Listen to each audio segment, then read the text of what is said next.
नमस्कार दोस्तों, सीटेट सहायक में आपका बहुत बहुत स्वागत है। आज की इस वीडियो में हम बात करेंगे रीट 2021 के बारे में। और रीट 2021 में भी हम लेवल 1 के जितने भी साइकोलॉजी के क्वेश्चन हैं उनका डिस्कशन करेंगे। ये जो मैं आंसर बता रहा हूँ आप 100% मान के चलिए, मतलब आप मान लो 100 नहीं मानेंगे तो 99.99% मान के चलिए कि जो मैं आंसर बता रहा हूँ हर क्वेश्चन का लगभग आंसर वही होगा। और आप मान के चलिए कि यही आंसर की जो है होने वाली है आपकी ऑफिशियल।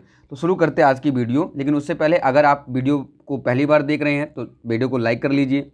वीडियो पसंद आती है, आपको लगती है कि जानकारी अच्छी है तो भी अपने दोस्तों के साथ शेयर भी करिए।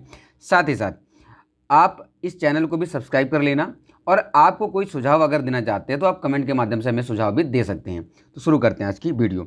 सबसे पहला प्रश्न है आज का कि मानव विकास आजीवन चलता रहता है, यद्यपि दो व्यक्ति बराबर नहीं होते हैं किंतु सभी सामान्य बालकों में विकास का क्रम एक सा रहता है। यह कथन विकास के किस सिद्धांत की ओर संकेत करता है? तो देखिए इसमें दो आंसर होने वाले हैं। सबसे पहली बात तो पहली जो लाइन है मानव विकास आजीवन चलता रहता है, तो ये जो होगा ये इसका आंसर होगा सतत विकास का सिद्धांत। अब आगे की उन्होंने जो जोड़ दिया लाइन ना उससे कन्फ्यूजन क्रिएट होता है। उन्होंने कहा है कि यद्यपि दो व्यक्ति बराबर नहीं होते किंतु सभी सामान्य बालकों में विकास का क्रम समान होता है। अब विकास का क्रम जैसे ही आ गया तो उसका मतलब है कि एक यूनिफॉर्म पैटर्न के बारे में बात कर रहे हैं और इसलिए आंसर सी भी आंसर सही हो जाता है। तो इस क्वेश्चन के जो है दो आंसर सही होंगे। सबसे पहला तो ये होगा सतत विकास का सिद्धांत और दूसरा होगा समान प्रतिरूप का सिद्धांत। आगे बढ़ते हैं।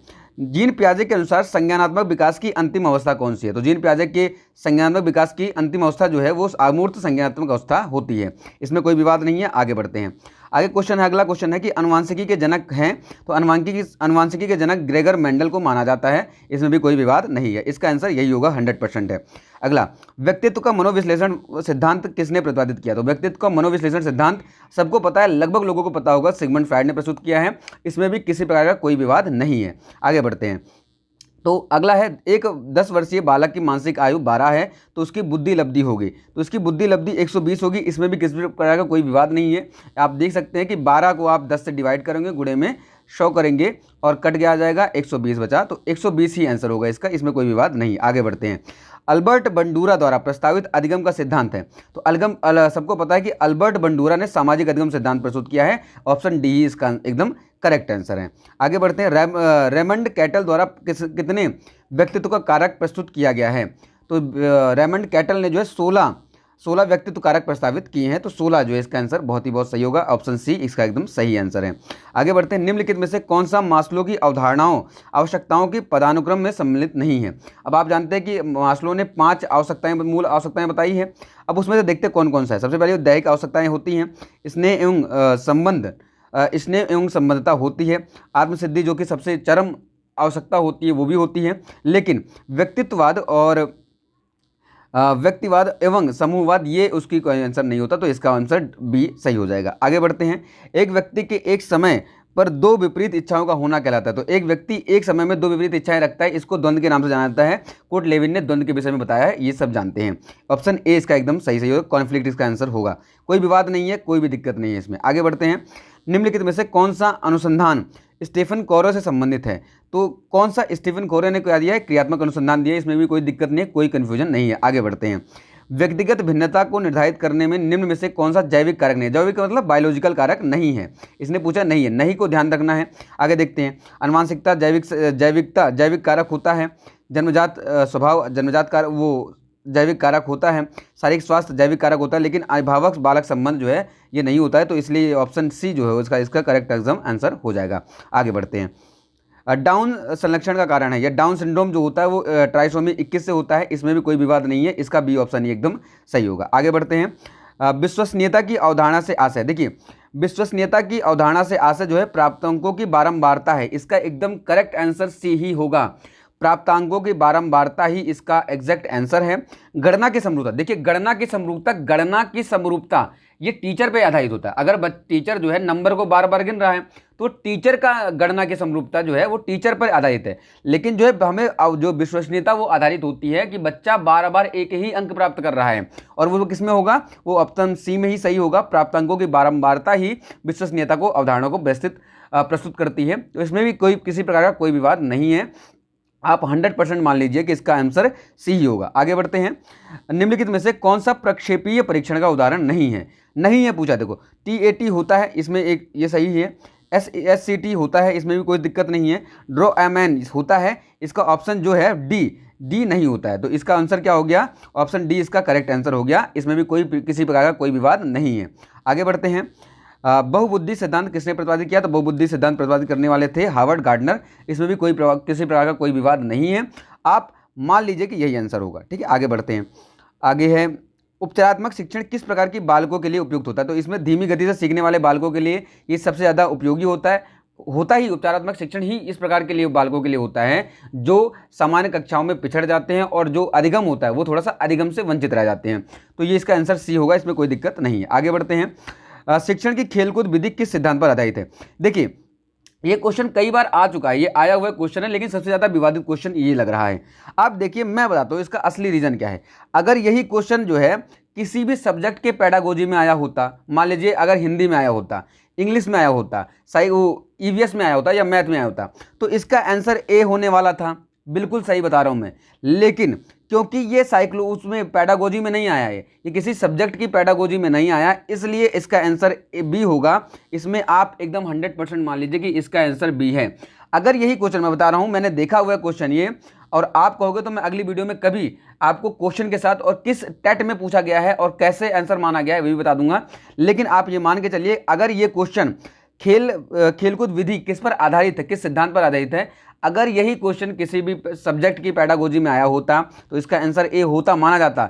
लेकिन क्योंकि ये साइकोलॉजी में आया है और इसलिए ये वृद्धि और विकास का सिद्धांत माना जाएगा। इसमें भी किसी प्रकार का कोई विवाद नहीं है। आप 100% मान लीजिए कि इसका आंसर ये होगा। आगे बढ़ते हैं। NCF 2005 में राष्ट्रीय स्टीयरिंग समिति के अध्यक्ष कौन है? तो ये डॉक्टर प्रोफेसर यशपाल हैं। इसका भी आंसर एकदम सही है, सी ऑप्शन होगा। आगे बढ़ते हैं। RTE अधिनियम 2009 की आयु समूह के बालकों के लिए है। तो RTE जो है अधिनियम जो है 6 से 14 वर्ष के बालकों के लिए ही है। अगर इसी में अगर वो विशिष्ट बालकों या PWD बालकों के विषय में बात कर रहे होते तो 6 से 18 हो जाता, बस ये होता। लेकिन अभी फिलहाल ये सामान्य बालकों के लिए है, तो ये 6 से 14 वर्ष है। इसमें भी किसी प्रकार का कोई विवाद नहीं है। आगे बढ़ते हैं। निम्नलिखित में से कौन सा दैहिक अभिप्रेरक नहीं है? दैहिक मतलब होता है जो शरीर से संबंधित हो, मतलब भूख है, भूख भैया हमारे शरीर मांग करती है, हमें भूख लगती है, हमारे शरीर को भूख लगती है तो हम खाना खाते हैं। नींद भी हमारे शरीर जो है दैहिक आवश्यकताओं में आती है। प्यास दैहिक आवश्यकताएं हैं। लेकिन उपलब्धि जो है वो सामाजिक आवश्यकताओं में से एक तरह से जो है ना, कि समाज हमारा चाहता है कि हम उपलब्धि प्राप्त करें, हमारा परिवार चाहता है, तो इसलिए जो है एक प्रकार की जो है उपलब्धि जो है वो जैविक कारक नहीं होता है, आगे दैहिक अभिप्रेरक नहीं होता। ठीक है, आगे बढ़ते हैं। हम अगला क्वेश्चन देखते हैं कि NCF 2005 के अनुसार गणित शिक्षण का प्रमुख उद्देश्य है। गणित शिक्षण का प्रमुख उद्देश्य बालक के चिंतन का गणितीकरण करना होता है। इसमें भी किसी प्रकार का कोई विवाद नहीं है। आप मान लीजिए इसका आंसर सी होगा। आगे बढ़ते हैं। पारितोषिक तथा दंड के माध्यम से सीखना अधिगम के किस सिद्धांत से संबंधित है? जो पारितोषिक है या दंड के माध्यम से सीखना जो है, या रिवार्ड और पनिशमेंट है, ये क्रिया प्रसूत अनुबंध से संबंधित है। इसमें भी किसी प्रकार का कोई विवाद नहीं है। इसका ऑप्शन बी ही सही होगा। आगे बढ़ते हैं। निम्नलिखित में से कौन सी प्रक्रिया बाल्यावस्था के दौरान सीखने से संबंधित नहीं है? देखिए, बाल्यावस्था में पूर्व अनुभव होता है। पूर्व अनुभव के माध्यम से ही बच्चा भाषा सीखता है, सामाजिक विकास होता है उसका, और अधिगम को सीखता है।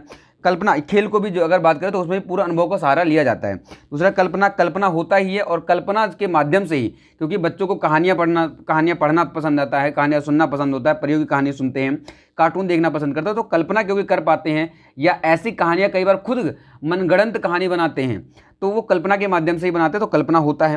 तर्क भी होता है। लेकिन अगर आप बात करेंगे प्रतिबिंबन, तो प्रतिबिंबन नहीं होता। आप जानते हैं, अगर देखो ये क्वेश्चन जो था ना, संज्ञानात्मक विकास से संबंधित क्वेश्चन है। इसे कंफ्यूज किया गया है, बालकों को बाल्यावस्था से बताया गया है, सीखने से संबंधित बताया गया है। लेकिन ये क्वेश्चन असलियत में ना संज्ञानात्मक विकास से संबंधित है, और संज्ञानात्मक विकास से संबंधित होने के कारण जो है ये जो है मूर्त संक्रियात्मक अवस्था जो काल है, वो जो अवस्था है जीन पियाजे की, जो कि 7 से 11 वर्ष है, उससे संबंधित है। अब बाल्यावस्था जो होता है 6 से 14 वर्ष में होता है ना, 6 से 12 वर्ष जो होता है बाल्यावस्था होता है। अब इस समय जो है शुरुआती दिनों में जो है ये प्रतिबिंबन की अवस्था, प्रतिबिंबन का मतलब है उल्टा सोच पाना। देखो, रिवर्सिबिलिटी जो है, पलटावी गुण ही एक प्रकार के प्रतिबिंबन है। प्रतिबिंबन का मतलब ही होता है कि उल्टा करके सोच पाने की क्षमता बच्चों में नहीं होती। तो शुरुआती दिनों में बच्चों में नहीं होती, लेकिन 7 से 8 वर्ष के बालकों में ये हो जाती है। तो बाल्यावस्था में जो है ये प्रतिबिंबन का गुण नहीं होता। ये एकदम एग्जैक्ट आंसर है, मान लीजिए कि यही आंसर सही है। आगे बढ़ते हैं। अच्छा, तर्क, कोई कई लोग तर्क बता रहे हैं इसका आंसर। तो तर्क कैसे, देखो बच्चा कई बार तर्क करता है, बच्चों से बच्चे जो है तर्क करते हैं कि नहीं करते। हालांकि उनका तर्क जो है उतना ज़्यादा विचारों पर आधारित नहीं होता, कई बार काल्पनिक चीज़ों पर आधारित होता है, लेकिन तर्क करते हैं। और बच्चों से ज़्यादा तर्क कौन करेगा भाई, ठीक है। तो बच्चे तर्क करते हैं। और आप इसके एक रेफरेंस में बता दे रहा हूँ, एनसीईआरटी की बुक है इंग्लिश की, उसमें अगर आपने पढ़ी हुई है 12th क्लास की, एक कहानी है जिसमें एक पिता अपनी बच्ची को एक कहानी सुना रहा होता है, जिसमें एक जानवर है जिसके स्मेल आती है शरीर में से, और उसकी कहानी है पूरा। और उसमें कुल मिला के ये निकलता है कि बच्चा जो है, जो बच्ची है वो परेशान होती है और अपने पिता से ही बहस करने लग जाती है। और 4-5 साल की बच्ची होती है और बहस करने लग जाती है। तो तर्क वो देते हैं, हालांकि वो तर्क जो है अच्छे हो सकते हैं, उनके विचार एक पुख्ता हो सकते हैं, नहीं हो सकते, वो अलग बात है, लेकिन तर्क देते हैं। तो इसका आंसर एकदम बी होगा, इसमें कोई दिक्कत नहीं है, आप मान लीजिए। और ये आया हुआ क्वेश्चन है, अगर कहेंगे तो आप मैं दिखा भी दूंगा। तो इसका बी आंसर सही है एकदम। आगे बढ़ते हैं। किसी विशेष कार्यक्रम या प्रशिक्षण के प्रभावों का मापन करने के लिए किस प्रकार के परीक्षणों की परिकल्पित किया जाता है। तो उपलब्धि परीक्षण होता है, इसके लिए कोई दिक्कत नहीं है, ऑप्शन सी एकदम सही आंसर है। आगे बढ़ते हैं। विकास की किस अवस्था में एक व्यक्ति व्यावसायिक समायोजन की समस्या का सामना करता है। व्यावसायिक समायोजन की सामना कब करेगा, किस अवस्था में करेगा, इसमें भी कोई दिक्कत नहीं है। आगे बढ़ते हैं।